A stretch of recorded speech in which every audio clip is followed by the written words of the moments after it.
आपण अनेक महान लोकांच्या गोष्टी ऐकतो, पण काही माणसं अशी असतात जी फक्त इतिहास घडवत नाहीत तर ती स्वतःच एक इतिहास बनून जातात.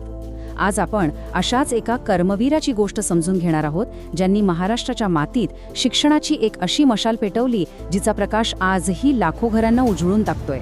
त्यांचं नाव कर्मवीर भाऊराव पाटील. हे बघा, हे फक्त एक वाक्य नाहीये, हे भाऊरावांच्या संपूर्ण आयुष्याचं सार आहे. त्यांच्यासाठी शिक्षण म्हणजे काय, तर फक्त अक्षर गिरवणं नाही, तर गरिबीच्या, जातीपातीच्या आणि अज्ञानाच्या ज्या बेड्या आहेत ना, त्या तोडून टाकणारं खरंखुरं स्वातंत्र्य.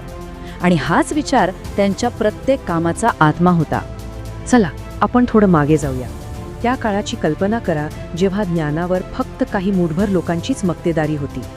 ग्रामीण महाराष्ट्रातला जो बहुजन समाज होता तो अज्ञानाच्या अंधारात चाचपडत होता. का?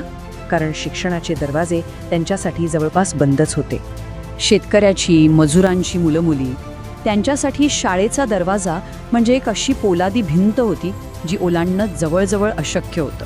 आणि याच भिंतीमुळे पिढ्यानपिढ्या गरिबीच्या आणि असहाय्यतेच्या चक्रात अडकून पडल्या होत्या. पण ही जी सामाजिक विषमता होती ना, ती भाऊरावांसाठी फक्त बाहेरून पाहण्याची एक समस्या नव्हती, ती त्यांच्या काळजावर झालेली एक वैयक्तिक जखम होती. हो, हे खरं आहे. परिस्थितीमुळे, गरिबीमुळे त्यांना स्वतःचं शिक्षण अर्धवट सोडावं लागलं होतं.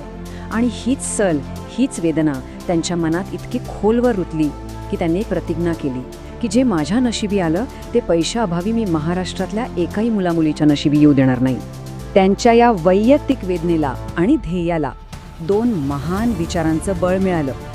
एकीकडे होते महात्मा फुले, ज्यांनी सामाजिक विषमतेवर घाव घालायला शिकवलं, आणि दुसरीकडे होते राजर्षी शाहू महाराज, ज्यांनी सांगितलं की या विषमतेवर रामबाण उपाय एकच आहे, आणि तो म्हणजे शिक्षण. याच दोन विचारांमधून त्यांच्या कार्याची क्रांती सुरू झाली. पण मग एक मोठा प्रश्न होता. ज्या मुलांच्या घरी 2 वेळच्या जेवणाची भ्रांत आहे, ती मुलं शाळेत येणार कशी, शिकणार कशी? याच अशक्य वाटणाऱ्या प्रश्नावर भाऊरावांनी एक असं उत्तर शोधलं जे खरंच क्रांतिकारक होतं. ही फक्त एक योजना नव्हती, हा स्वाभिमानाचा एक जाहीरनामा होता. भाऊरावांनी मुलांना शिकवलं की शिक्षण हे कुणाची मेहरबानी नाही, ते कुणाकडून भीक म्हणून घ्यायचं नाही, ते स्वतःच्या घामातून, स्वतःच्या कष्टाने मिळवायचं आहे. विचार करा, किती सुंदर आणि सोपी कल्पना होती ही. काम करा, पैसे कमवा आणि त्याच पैशातून शिका. यामुळे झालं काय की विद्यार्थी केवळ शिकले नाहीत तर ते स्वतःच्या शिक्षणाचे मालक बनले. आणि यातून जो आत्मविश्वास तयार झाला ना, त्याला खरंच तोड नव्हती.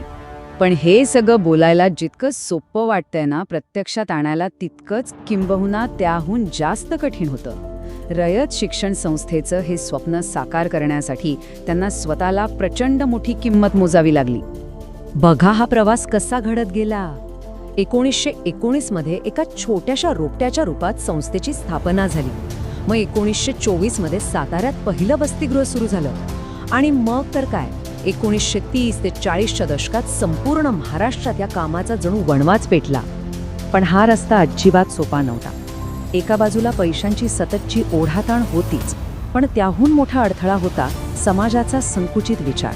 अहो, सगळ्या जाती धर्माची मुलं मुली एकत्र बसणार, एकत्र जेवणार, हे त्या काळातल्या समाजाच्या पचनी पडणं खूपच अवघड होतं.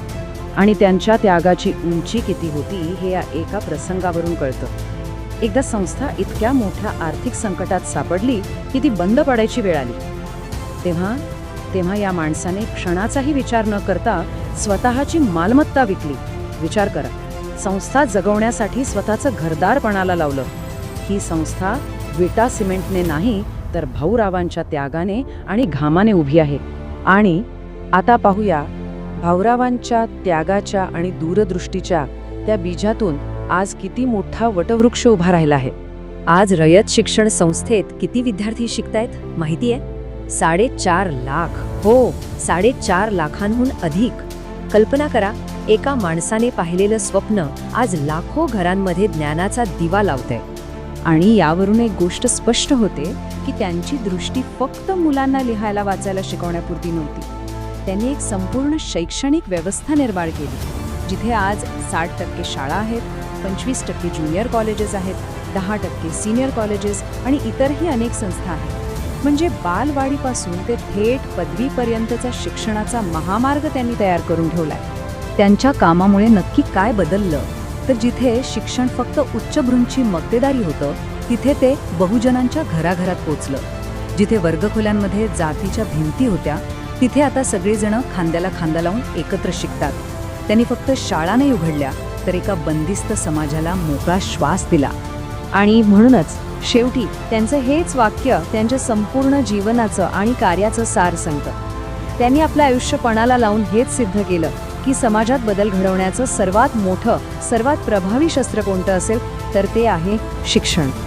भाऊरावांची ही गोष्ट आपल्याला एका मोठ्या प्रश्नासमोर आणून उभी करते. अशी कोणती कल्पना असते, असं कोणतं ध्येय असतं, ज्यासाठी एखादी व्यक्ती आपल्या संपूर्ण आयुष्याचा त्याग करू शकते? ह्या प्रश्नाचं उत्तर भाऊरावांनी त्यांच्या जगण्यातून दिलं. आता यावर आपण सर्वांनी विचार करायला हवा.